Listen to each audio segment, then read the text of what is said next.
Transitions again. No.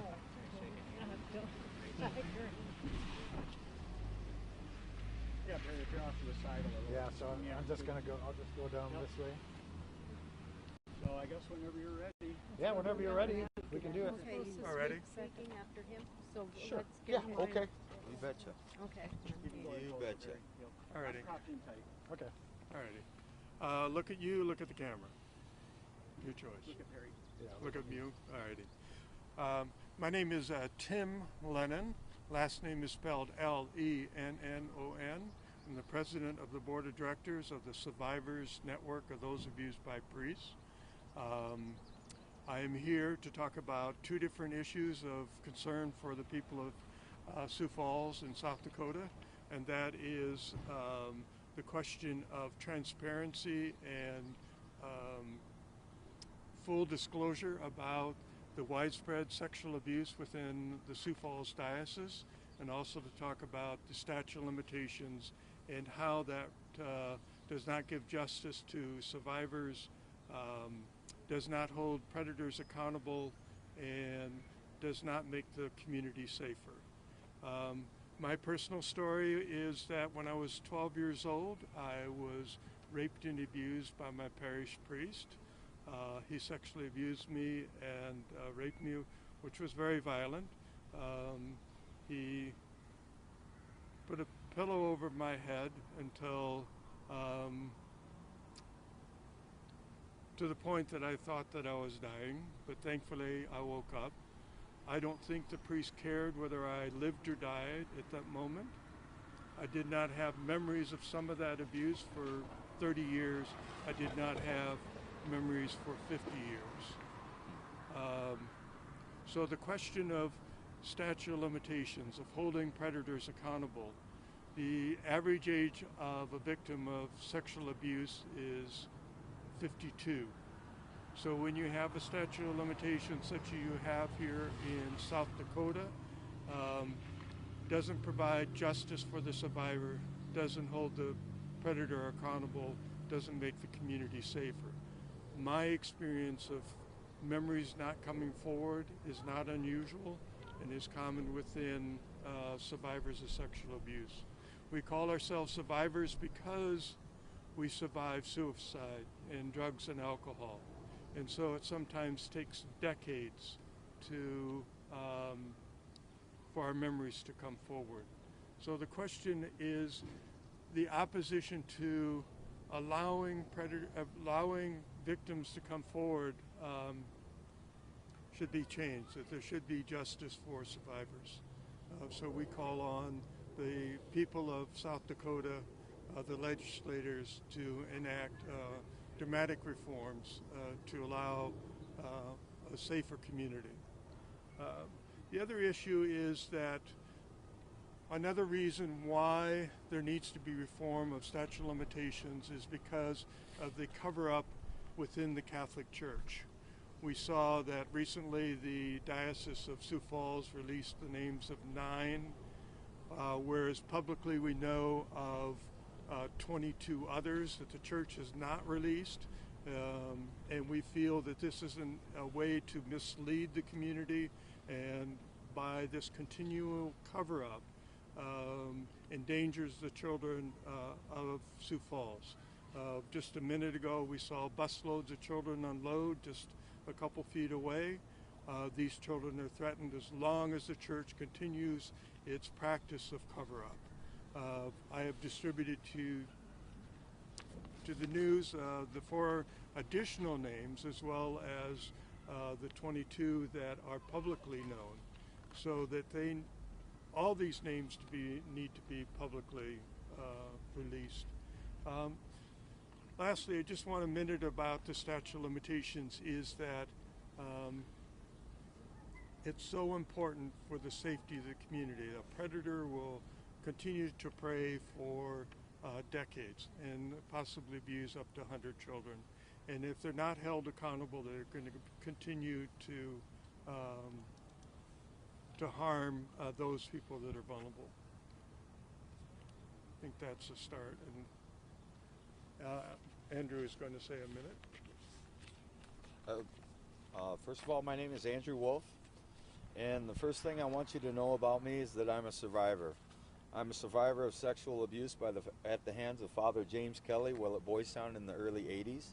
The second thing I want you to know about me is that I'm 51 years old, and for the past 37 years, I've lived in shame, guilt, and horror that anyone would find out what happened to me. When I left Boys Town in 1983, I made a promise to myself that I wouldn't tell anyone, not one person, and for the next 35 years, I kept that promise.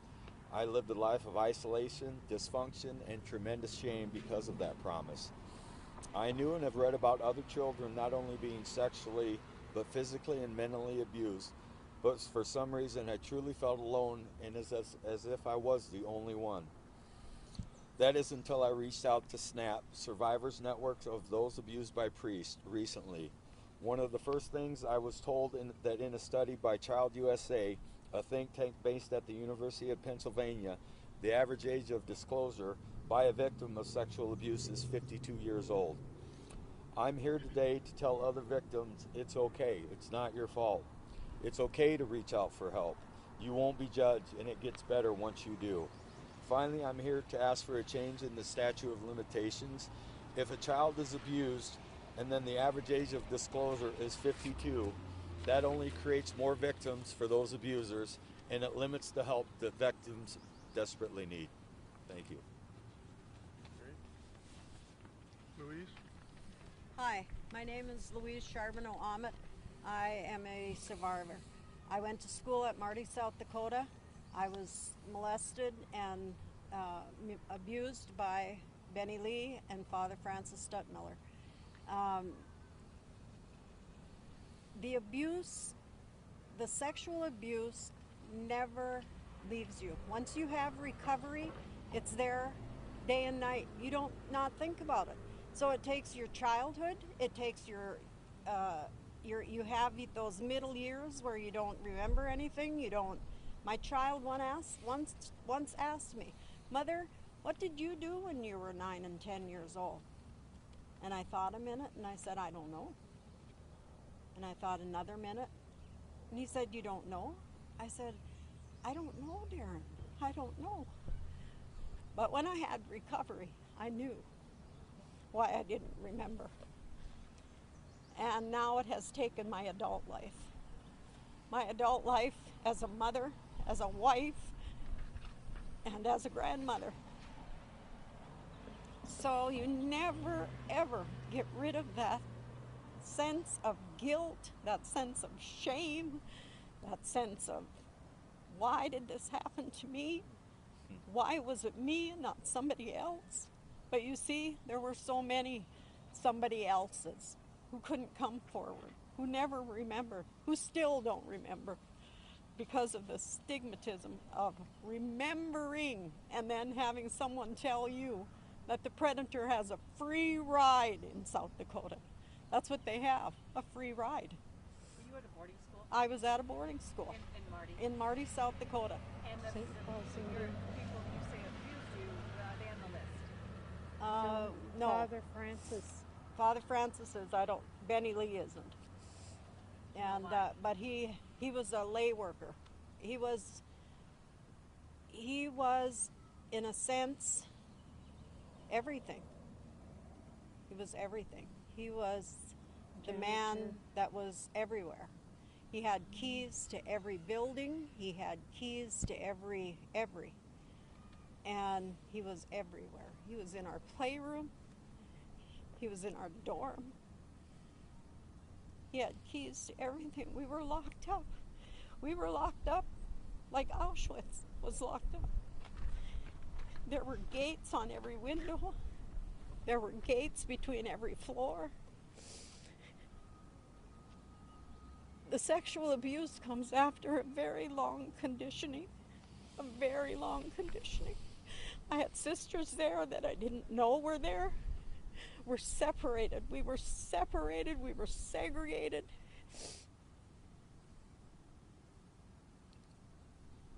So who are you going to tell? There was so much shame. There was so much shame. There was shame about being a woman. There was shame about everything. Our life was a shame. Our life was sadness. When I go back to Marty and I walk through the buildings, I can hear him. I can hear him cry. I can't go in the church at all. I can't make myself go in that place of such horrid abuse. What do you want now? I want no more hiding the pedophile. I want the pedophile to pay for what he's done. I want him not to be able to go to prison or go to jail and eat like we do and sleep like we do and get out in 3 months to do it again. Do they think they're not going to do it again? Do they think they're not going to do it again? They're going to do it again. That's what I want. I want no more hiding.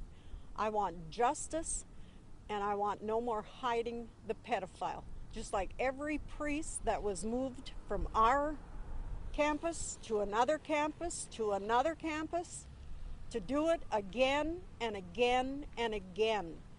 How many survivors do you actually think there are?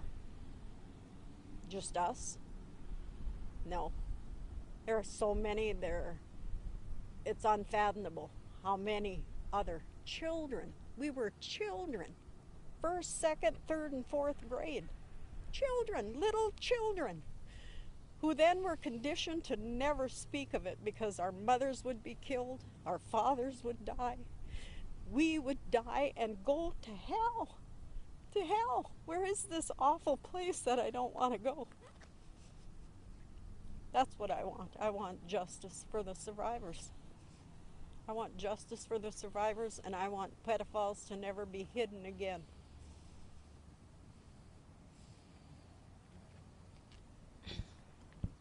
Good morning, afternoon. My name is Barbara Charbonneau Dolan, and I'm one of the 9 sisters who is a survivor of the Marty, South Dakota St. Paul's Indian Mission. And I was abused by both nuns and priests. And when we talk about conditioning, it started in the very first week of school. They don't want to talk because statute of limitations, they say, on mental and physical abuse is passed, but it hasn't for us. Because the conditioning started the first week. We had to be deloused because we were all dirty. So they would put DDT powder all over our body. We had to wear that for a week. And then on Friday, they would show us the film of a German sergeant at a concentration camp. And at the end of that movie, all you seen was the shoes, and they were let into the showers. So what does that tell you? They were killed. They were gassed to death. So on Saturday, we got to shower. So when you're 5 years old, what do you think we thought? We were going to be gassed to death. So the conditioning started that early for us.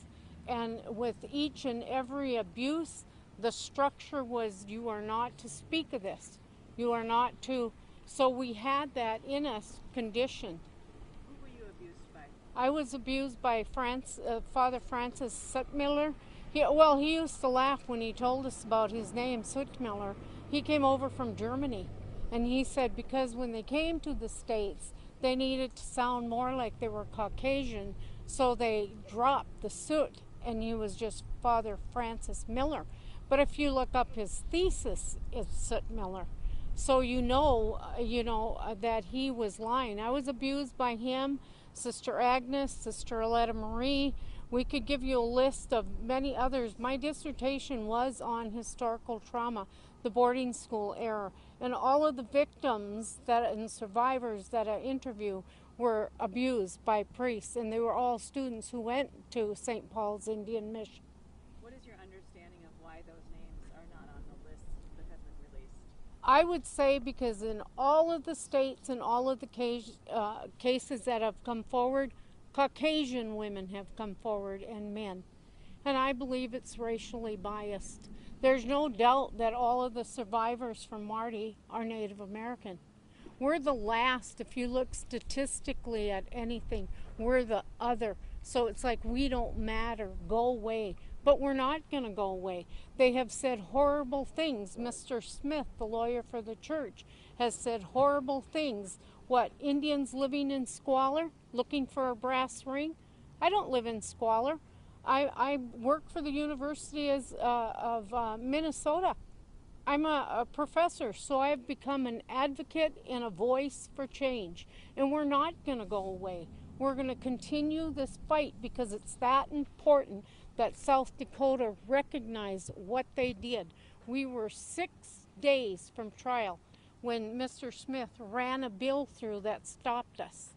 And then Governor Rounds signed it into law, even though we called and called and called. We had people from SNAP call. We had many calls into his office, veto this bill. Then later he said he didn't know it would affect anybody. Well, I'm sorry, it must be okay for the politicians to lie. We've had so many people on our committees when we went and introduced various amendments who have lied. So what do you want done now? I want accountability, responsibility on the part of the church, and when you suffer historical trauma, it never leaves you. We've never had any type of compensation to seek the counseling we would need. You can't just go to a counselor and tell them this if they don't have a specialized training in victimology. They just don't have it. So we had our vetting process. We had Dr. Jeff King came in and vetted I and my 9 sisters. He's an expert in the area. We all suffer from PTSD. We all have problems with interpersonal relationships. Some of us sisters had problems with alcoholism and overcame. All of us have had many, many mental health issues. I suffer from chronic depression. But somehow I find the courage to get up, to speak, to go to conferences, write articles, be published, because they won't silence us. We will continue this fight. We will continue saying what you did to us was wrong and you need to be accountable and responsible. Even if you look at the big conference that they just had at the Vatican, did they do anything? They rehashed what they had before, which was really another way to cover up in a different way. So they didn't really do anything. Each time this happens, we're re-victimized. We hold that, we're re-victimized. We're trauma again. You come. I mean, what child at 5 years old is forced, like I was, to perform oral sex on Father Francis and would take me in the basement of the church, which was supposed to be a sacred place? Well, it wasn't. It was the most scary building on campus because many students were abused or raped in that church, and he'd lift me up, he'd put me in a coffin and say, if you say anything, I'll keep you in here. So I was forced to perform those despicable acts in order to survive. But I did, and I live to tell it. And nobody's going to silence me. Nobody's going to silence our voices. Now the diocese says that they don't have to release the names of people who served under different orders who just came through South Dakota at various times. Oh, well, we can release them. We're not silenced. We know who they are. And we have a list that's published on Bishop Accountability of those priests that the church continues to hide. The whole thing that they have to continue to cover up. What they want to do is they want to hide from the parishioners how widespread it is, that they're not honest enough to release the names of those that are nuns, brothers, deacons, and religious orders. And it's another form of cover-up. That's all it is. The diocese would argue that these people weren't under their control. That is, I'm trying not to swear, that is wrong. Every priest, every clergy member kisses the ring of the bishop. they have to have permission of the bishop to serve in the diocese. So to say that it's merely a mechanism to hide, it's not on the basis of responsibility. They have the ability to kick out any clergy person, whether they're a religious order or a nun or a brother or a deacon. Rapid City took a different tactic and released the names of people in different orders. Right. And sometimes some of the dioceses don't release names of those that have abused adults. And as we mentioned, in this case, not listing nuns or not listing brothers or deacons or religious orders. But the question is, for the safety of the community, there has to be full accountability. There has to be zero tolerance for sexual abuse. What should South Dakota do? How should they change their state law to make it more? There should be an ability for survivors to get justice. There should be no statute of limitations either for criminal or civil. There should be an ability for all survivors to step forward. The second thing that this does by eliminating these statute of limitations is it provides an opportunity to hold those predators accountable, because they'll rape and abuse for decades unless they're stopped. And the third thing is it provides safety for the community. The children that we hear next door are threatened as long as there's cover-ups, as long as there's no accountability for these predators who have raped and abused for decades. And for the church to cover up. The only reason the church is releasing these names is we were compelled to by the Pennsylvania grand jury and the Illinois investigation. It wasn't because of any moral authority of the church. They think this is a good thing, because they should have done it a year ago or 5 years ago or 10 years ago. They didn't, they haven't.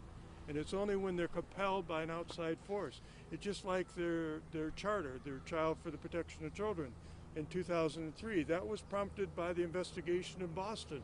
Again, it wasn't because of any internal moral compass.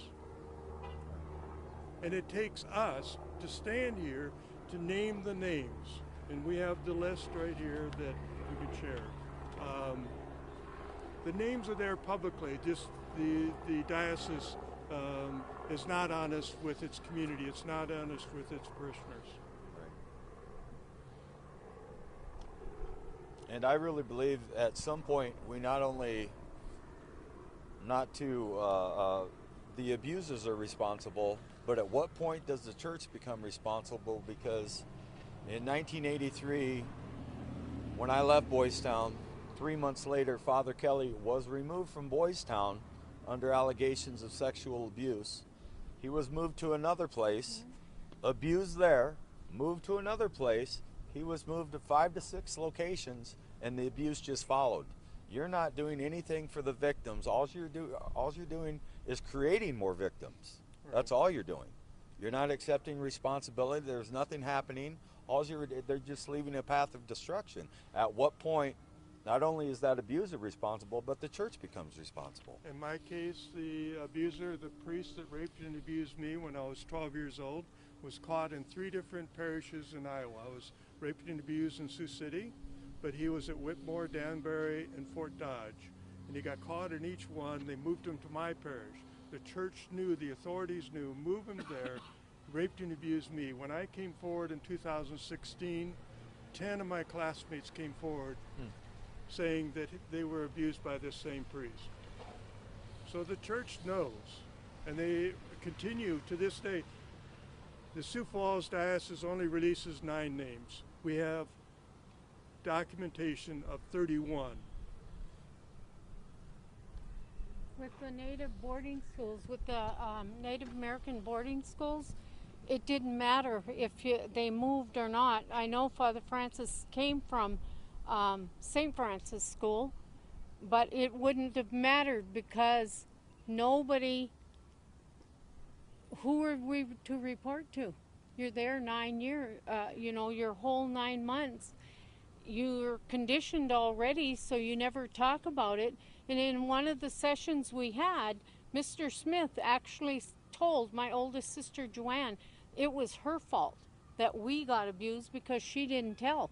And then he said, Then your next sister married who it was her fault, and so on down the line. So it ended up to be it was our own fault for not speaking about it.